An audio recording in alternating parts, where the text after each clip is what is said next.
Dios hizo el mundo en 6 días y descansó el séptimo. Así santificó ese día y lo puso aparte de todos los otros como santo para él, para ser observado por su pueblo a través de todas las generaciones. Pero el hombre de pecado, ensalzándose por encima de Dios, sentándose en el templo de Dios y haciéndose pasar por Dios, pensó en cambiar los tiempos y la ley. Este poder, pensando en demostrar que no solo era igual a Dios, sino superior a Dios, cambió el día de reposo colocando el primer día de la semana donde debería estar el séptimo. El mundo protestante ha tomado ese hijo del papado para que se lo considere como sagrado. En la palabra de Dios esto es llamado fornicación. Lo podemos encontrar en Apocalipsis 14, versículo 8. Si bien todos los días pertenecen a Dios, el Señor nos manda a recordar el sábado y santificarlo. El sábado fue instituido por Dios como recordatorio perpetuo de su obra creadora. Por ese motivo, el sábado fue separado y consagrado para la adoración a Dios. Obedecer sus mandamientos es lo que nos pide en demostración de nuestro amor hacia Él.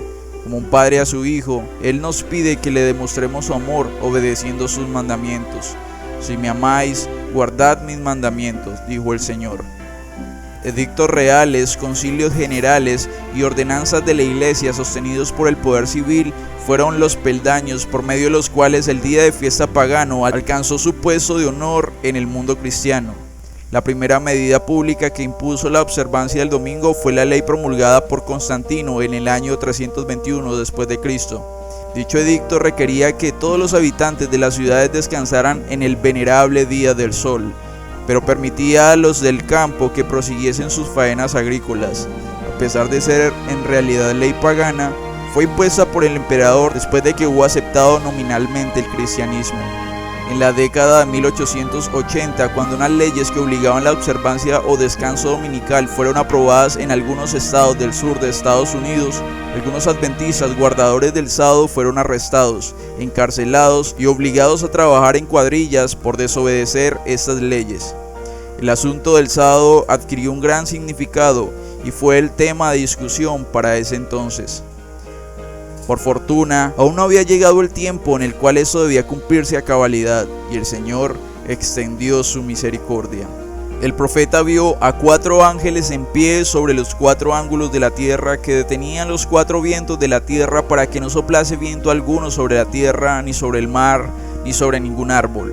Otro ángel subiendo desde el este clamó a ellos a gran voz diciendo: no hagáis daño a la tierra, ni al mar, ni a los árboles, hasta que hayamos sellado en sus frentes a los siervos de nuestro Dios. Esto señala el trabajo que ahora debemos hacer, es a saber, clamar a Dios para que los ángeles detengan los 4 vientos hasta que sean enviados los misioneros a todas las partes del mundo y hayan proclamado la advertencia contra los que desobedecen la ley de Dios. El movimiento dominical está avanzando en la oscuridad. Los líderes encubren el verdadero problema y muchos que se unen al movimiento no ven hacia dónde tiende la corriente oculta. Están trabajando a ciegas, no ven que si un gobierno protestante saca los principios que los han hecho una nación libre e independiente y mediante leyes incorporan en la Constitución principios que propagan las falsedades y los engaños papales, se unirán más en los horrores del romanismo de la Edad Oscura. Actualmente han logrado avances con respecto a esto. El mundo en pleno está listo para ser dividido en 2 grupos: los que guardan los mandamientos de Dios y los que adoran la bestia obedeciendo sus mandamientos de hombres. Las agremiaciones se unen para impulsar a los gobiernos a que decreten un día de descanso semanal, y esto es un argumento válido, pues vivimos en un mundo donde parece que los jefes aún esclavizan a sus empleados y es necesario el descanso. Los movimientos protestantes y católicos hacen su trabajo impulsando a los gobiernos a que decreten leyes que busquen la observancia del domingo como día del Señor, y con esto lograr que esta sociedad deshecha se acerque a Dios.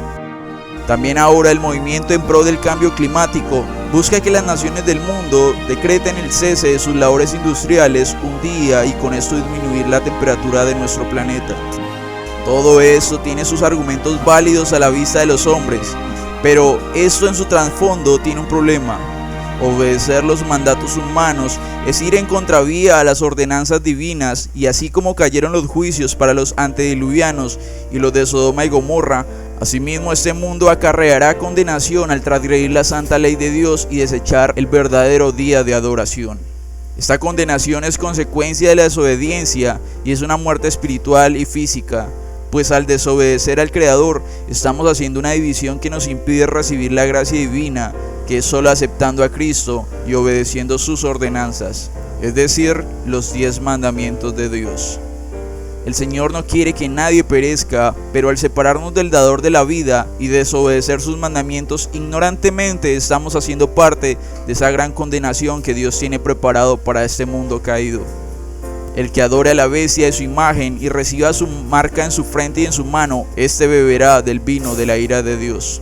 Son muchos los que nunca han comprendido las obligaciones que impone el día de reposo bíblico, ni el fundamento falso sobre el cual descansa la institución del domingo. ¿No ven que están atentando directamente contra la libertad religiosa? Los que están haciendo esfuerzos para cambiar la Constitución y obtener una ley que imponga la observancia del domingo no se dan cuenta de lo que será el resultado. Una crisis está por sobrecogernos. Como fieles atalayas deberíamos ver la espada que viene y dar la advertencia para que los hombres y mujeres no prosigan por ignorancia el curso de acción que evitarían si conocieran la verdad. Alrededor del mundo ya se está probando en la sociedad la imposición de este tipo de leyes que amenazan la libertad de conciencia. Como ejemplo claro, en Sudamérica, la nación argentina, de donde procede el líder político y religioso de Roma. También en Europa, estas leyes se proclaman desde hace muchos años, y hace apenas unos días, la nación estadounidense proclamó el domingo como día de oración.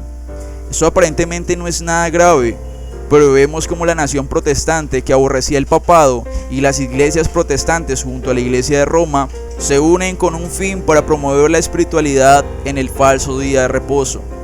La mayoría de iglesias protestantes ya han caído y han dado la mano al papado. Eso debe ser así para que se cumpla lo profetizado. Los romanistas declaran que la observancia del domingo por los protestantes es un homenaje que rinden mal de su grado a la autoridad de la Iglesia Católica. Para muchos esto es difícil de comprender, pero a su tiempo, cuando se impongan leyes dominicales en todos Estados Unidos, eso se aclarará. Muchos países hoy en día están comprometidos en apoyar esta causa, y ahora la excusa perfecta es la ecología. El discurso que promueve el cuidado del planeta es válido, pero lo que no puede ser aceptado es que sea una excusa para limitar la libertad de conciencia y la observancia obligatoria del falso día de reposo domingo. El Laudato Si del Vaticano es un caballo de Troya para el mundo. Mientras las iglesias protestantes han estado buscando el favor del mundo, una falsa caridad las ha cegado. Se figuran que es justo pensar bien de todo mal, y el resultado inevitable será que al fin pensarán mal de todo bien. En lugar de salir en defensa de la fe que fue dada antiguamente a los santos, no parecen sino disculparse ante Roma por haberla juzgado con tan poca caridad y pedirle perdón por la estrechez de miras que manifestaron. Muchos, aun entre los que no favorecen al romanismo, se dan poca cuenta del peligro con que les amenaza el poder y la influencia de Roma. Insisten que las tinieblas intelectuales y morales que prevalecían en la Edad Media favorecían la propagación de sus dogmas y supersticiones junto con la opresión, y que el mayor caudal de inteligencia de los tiempos modernos, la difusión general de los conocimientos y la libertad, siempre mayor en materia de religión, impiden el reavivamiento y la intolerancia y de la tiranía.